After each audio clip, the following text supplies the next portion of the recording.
Meus amados irmãos, eu trago uma palavra da parte do Senhor em Hebreus, e nosso desejo hoje é falarmos sobre quem é o nosso alvo e para quem nós devemos olhar. E eu gostaria que você abrisse sua Bíblia comigo em Hebreus, capítulo de número 12, versículos 1, 2 e 3. Nós vamos discorrer a palavra do Senhor para os nossos corações. Que Deus vai falar aos nossos corações poderosamente.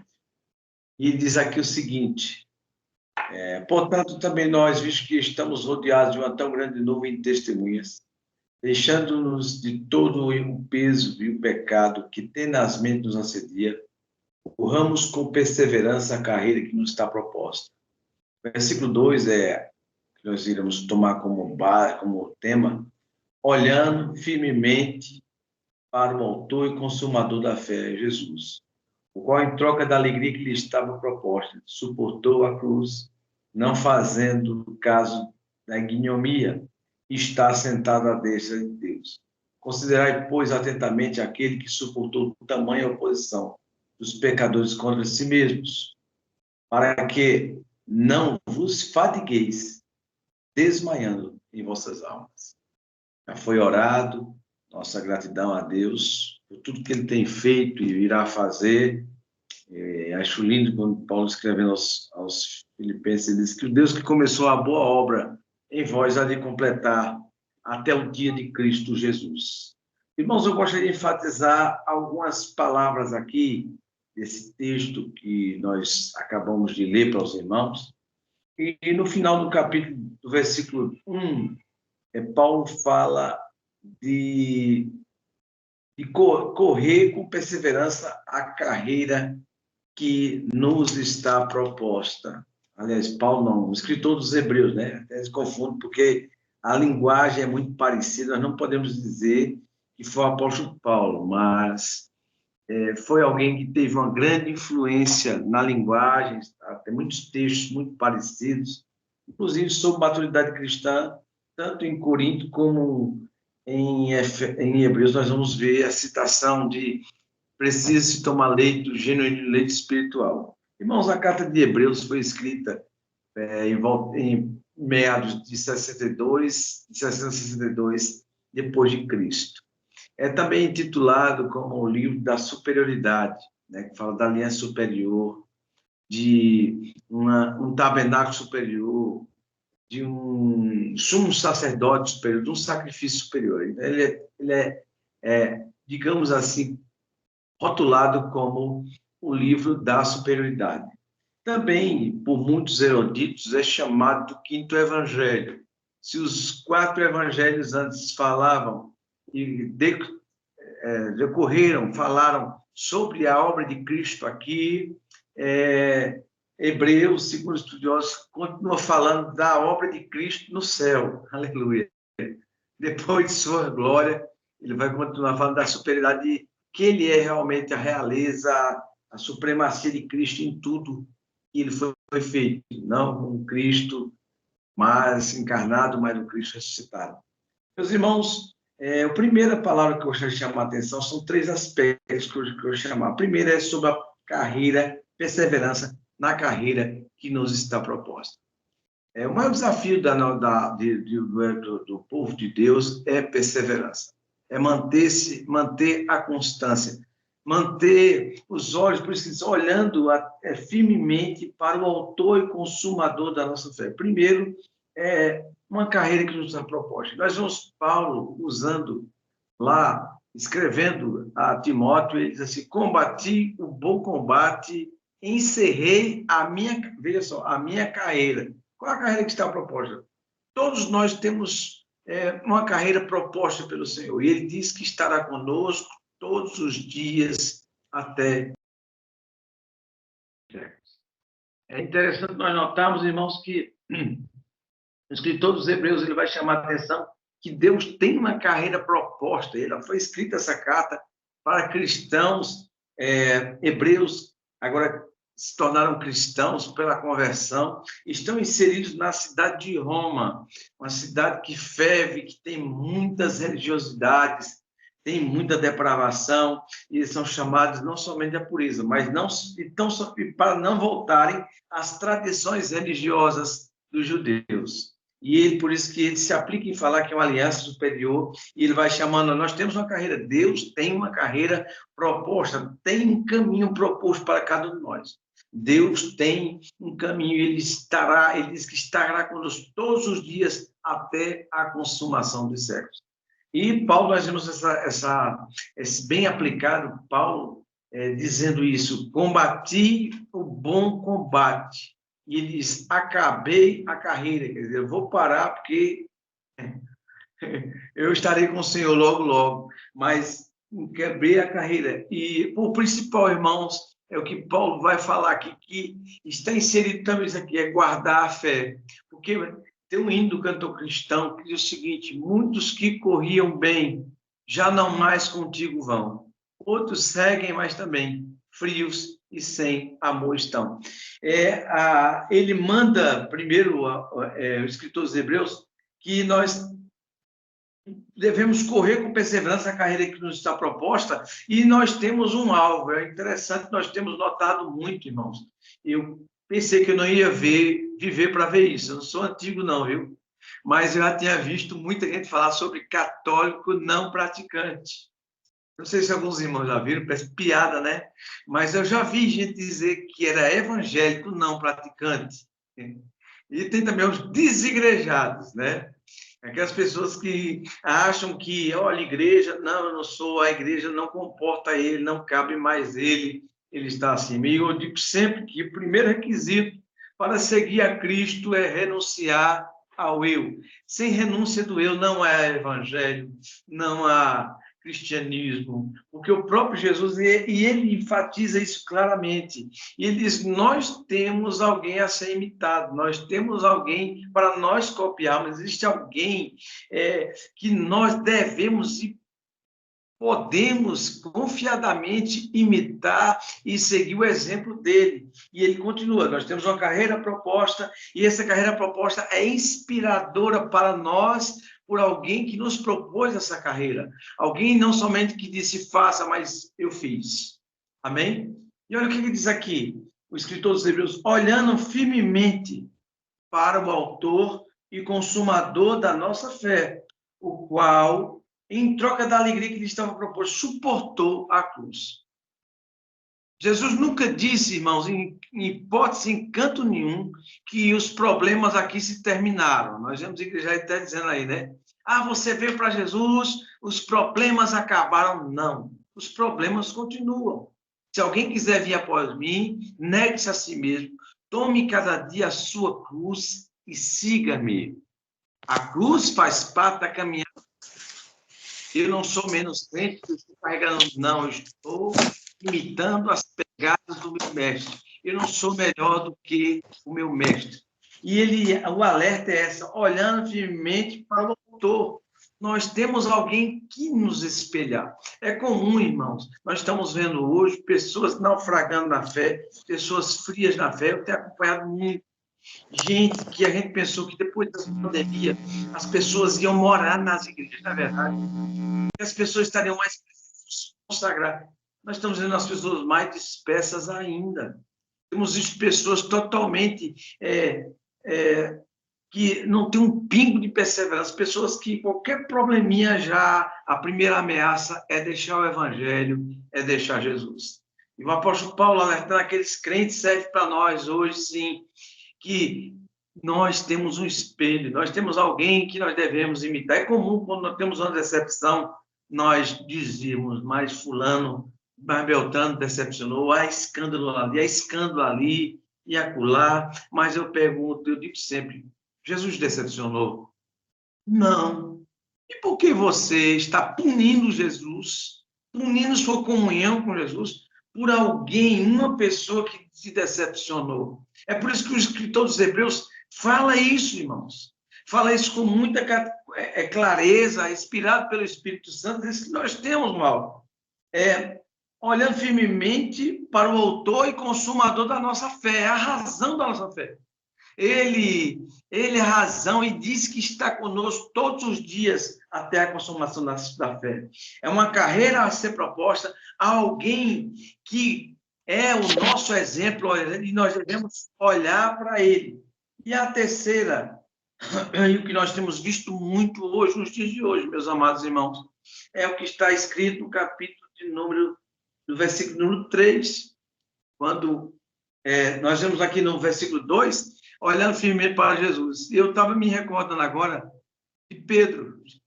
Jesus multiplica pães, e depois de ter alimentado aquela multidão, diz a Bíblia que Jesus vai e sobe ao monte para orar, para falar com o Senhor. E nesse interim, o tempo passa, porque ele está sempre, quando Jesus fazia grandes obras, ele ia conversar com o Pai.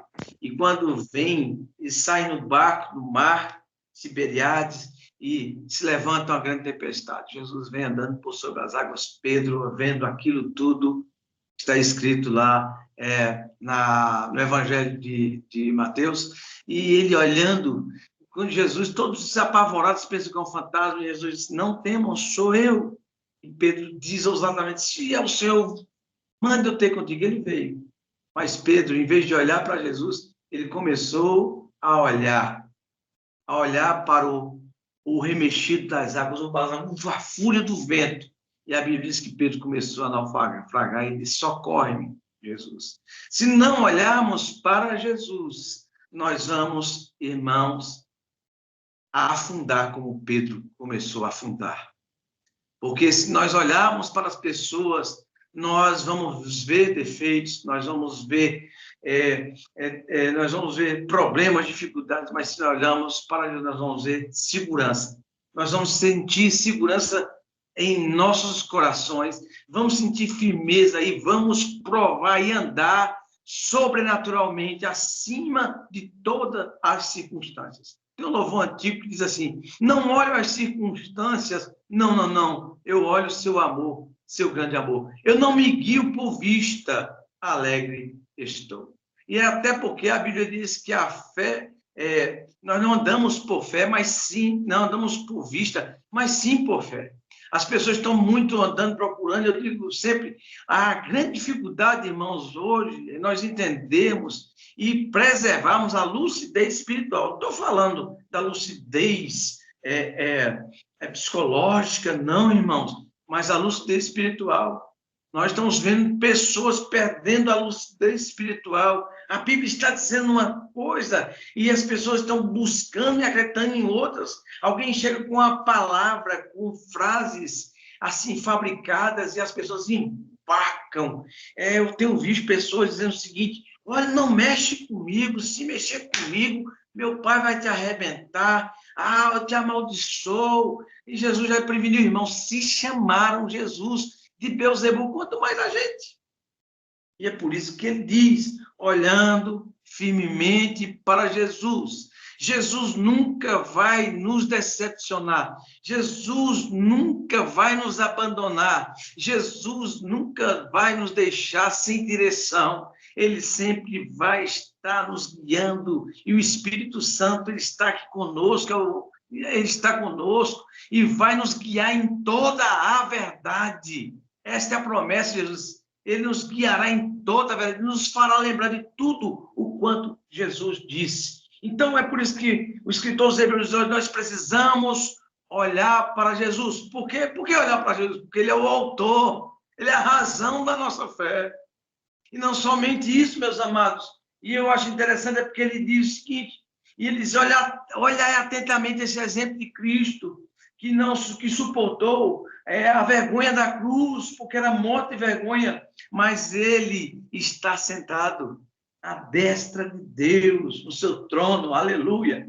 E ele diz mais, olha o que ele enfatiza no versículo 3, considere, pois, atentamente, preste atenção, quer dizer, preste atenção, aquele que suportou, preste muita atenção agora, tamanha oposição de pecadores contra si mesmo. Jesus provou isso. Muitas vezes, irmão, nós não suportamos um pinguinho de oposição contra a gente. Nós não podemos ser contrariados. Não, se alguém pisa no calo da gente, a gente vai lá e pá, a gente esquece que estamos vivendo agora na graça e queremos viver olho por olho e ó, dente por dente. Tem gente assim, gente. Tem gente assim, não trisque em mim e não sei o quê, aquela conversa de irmãos. A Bíblia diz que nós devemos suportar uns aos outros em amor. Isso é evangelho. Isto é palavra de Deus. E o alerta que ele diz assim, considerai atentamente aquele que suportou tamanha oposição dos pecadores contra si mesmo. Qual é o alerta? Para que não vos fadigueis. Fadigar é cansar. Quantas pessoas nós estamos vendo cansadas? Pessoas, até pastores, querendo abandonar o barco, porque estão cansadas, fadigadas de tratar com pessoas que se levantam contra oposição contra eles. Tem pessoas, irmãos, que não suportam um pingo de oposição. Mas o escritor dos Hebreus diz que nós devemos considerar atentamente Jesus. Ele é o autor e consumador da nossa fé. Ele é o nosso exemplo, nós temos que segui-lo. E ele diz mais, considerar aquele que suportou tamanha oposição contra ele mesmo. Chamaram Jesus de Beelzebu, e eles se chamaram a mim, ele preveniu a mim e a você, quanto mais os seus servos. Irmãos, existe uma bem-aventurança para nós, quando falam mal da gente. Tem crente esquecendo disso. E diz assim, bem-aventurados sois vós, quando vos injuriarem, e mentindo, disserem todo mal contra vós, por minha causa. E ele diz, exultai e alegrai, porque é grande o vosso galardão. Ou porque a mesma coisa aconteceu com profetas que vieram antes de mim e de você. Paulo diz que, olha, tem por certo isso mesmo, que as aflições do tempo presente não são para se comparar com a glória que em nós há de ser revelada. Paulo enumerou várias situações em todas essas coisas. Eu sou mais que vencedor. E é isso que o escritor aqui de Hebreus está dizendo. Considerai, pois, atentamente aquele quem? Aquele que é o autor e consumador da nossa fé, que é o nosso exemplo. Nós temos que seguir, nós somos cristãos, nós somos seguidores de Cristo. E ele diz aqui, considerai ele que suportou tamanha oposição de pecadores contra si mesmo. E uma finalidade nisso para mim, para você, para todos nós que estamos aqui. Você que vai nos ouvir agora. Porque, irmão, nós estamos vivendo tempos muito difíceis. Nós estamos vivendo tempos descartáveis. Eu estou mentindo? As pessoas assim estão se descartando e descartando amizades. Pessoas que têm uma facilidade. Eu tenho tantos amigos virtuais, mas presenciais, olha, uma negação. Gente que não consegue mais suportar a fraqueza dos outros, que não sabe mais compreender as pessoas. Ele quer ser compreendido, mas ele não consegue compreender.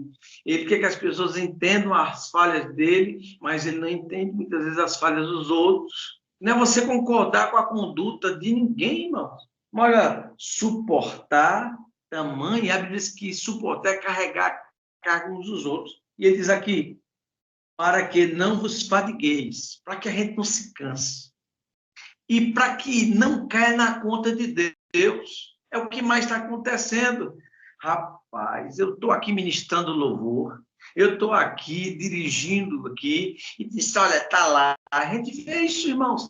Está querendo aparecer. O irmão lá, quando toca o violão, a irmã, quando está lá, e a gente está mais preocupado com a oposição, com a direção de Deus. Preste atenção, você tem que se preocupar com a direção de Deus, não com a oposição. Por causa da oposição, e gente que olhou para a oposição, Saul perdeu o reino. Ele olhou e disse, eu comecei a olhar, que pensei que os homens iam me deixar, e eu fui lá e sacrifiquei. Por que você fez isso, Saul?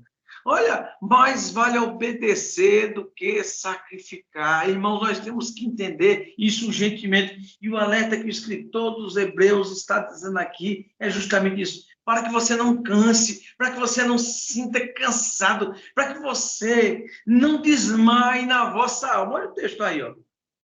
Desmaiando em vossa alma, esfriando na fé. Oh, meus irmãos, tem muita gente atribuindo e levando as decepções que tiveram com pessoas para o dono da igreja.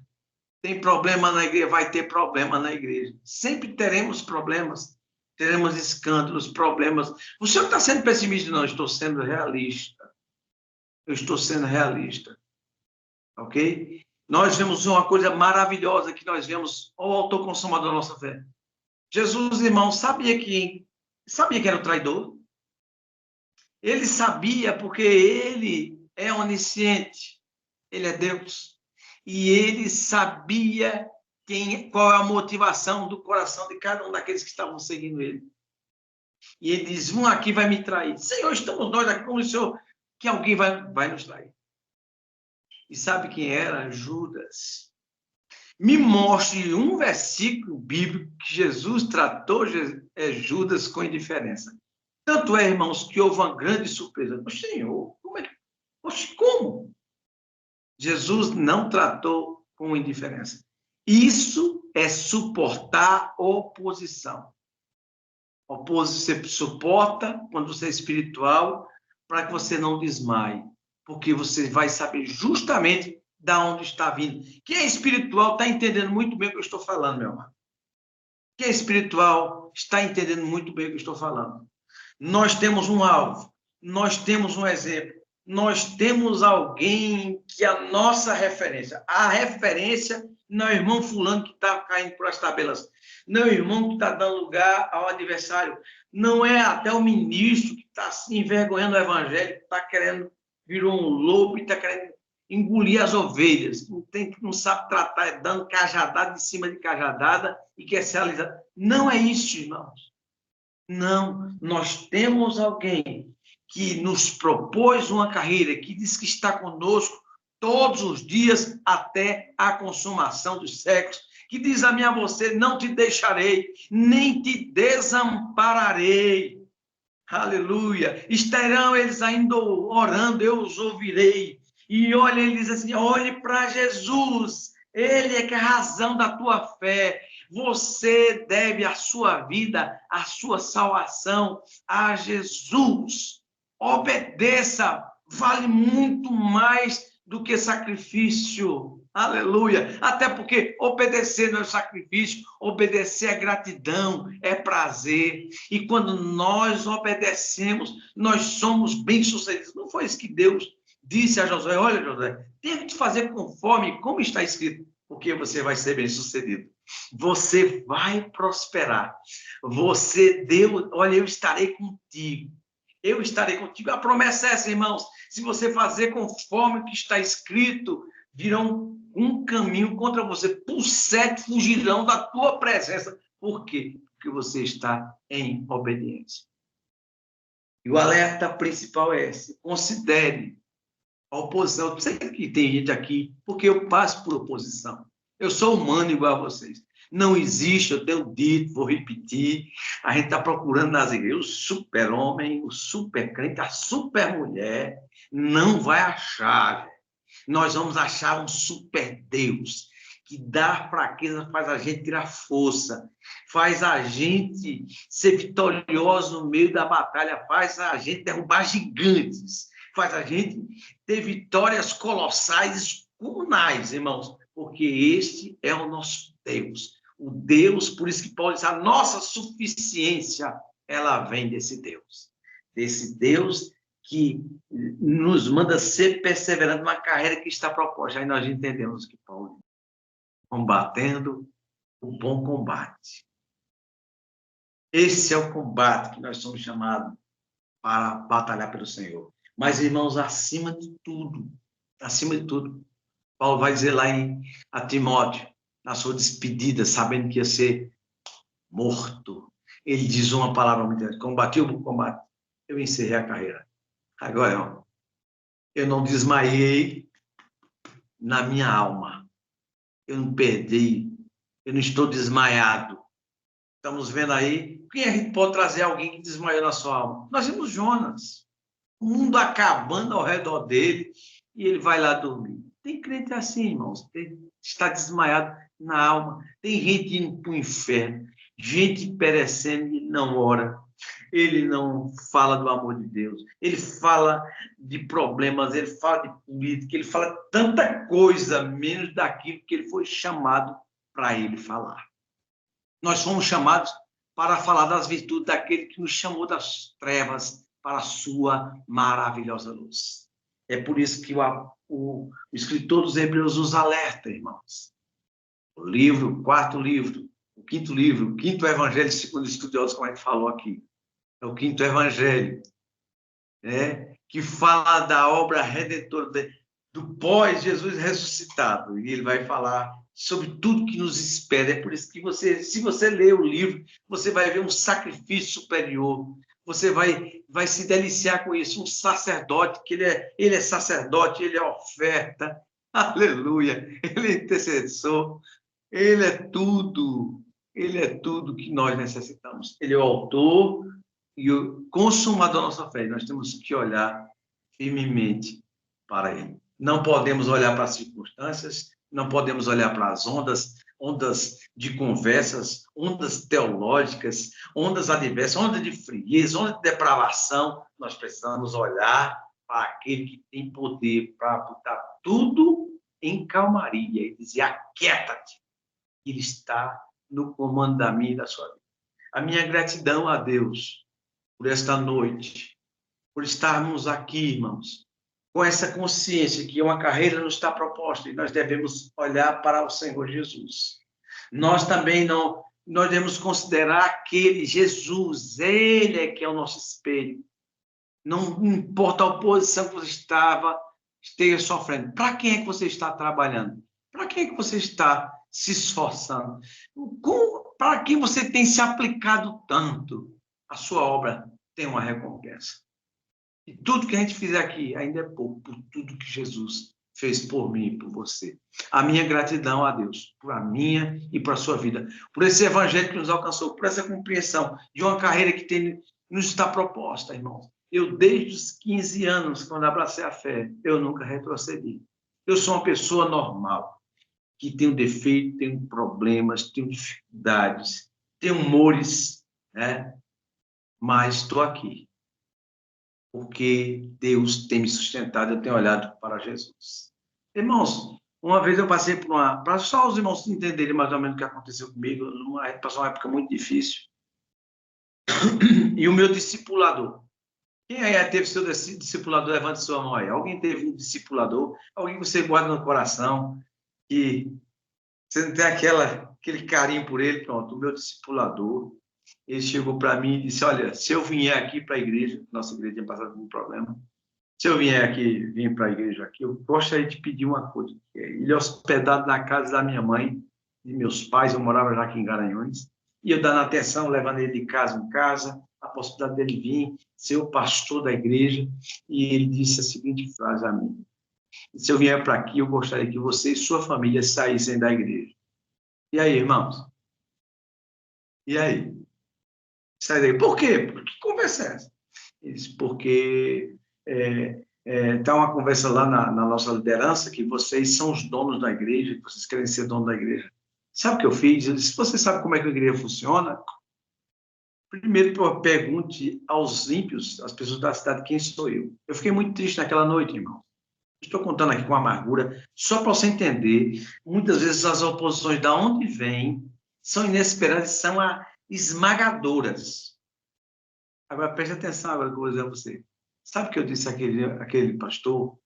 Ele disse: pastor, procure saber nessa cidade um mau testemunho meu da minha família. Segundo, pastor, procure saber, pastor, na secretaria, na tesouraria, se houve alguma... A gente lesou a igreja? Não houve. Muito triste, irmãos, porque a gente luta, e vem daquilo ali. E eu não me amargurei, eu não joguei ele contra ninguém, fiquei na minha. Meses depois ele voltou para lá, porque ele ficou vindo, sempre o pessoal vinha. e ele fez uma pergunta. Eu gostaria quando eu viesse você desse uma palavra por mim. Infelizmente, não vou poder dar. Vou estar orando para o Senhor, porque eu posso lhe prejudicar. É isso? Se eu quiser ser o dono da igreja.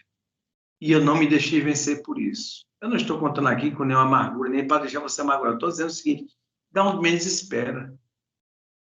E porque o irmão deu brecha ao inimigo para me entristecer, eu poderia sair contando e jogando pessoas com ele. Não fiz isso. Porque eu entendo, irmão, que a gente não pode desmaiar na nossa alma por conta de oposição. Jesus sofreu oposição. Nós sofremos oposição. Que Deus esteja guardando a minha mente, a tua mente, que nós possamos estar bem firmes, cientes, perdoando e olhando para Jesus, que é o nosso maior exemplo. Um abraço fraterno e muito obrigado pelo convite, viu?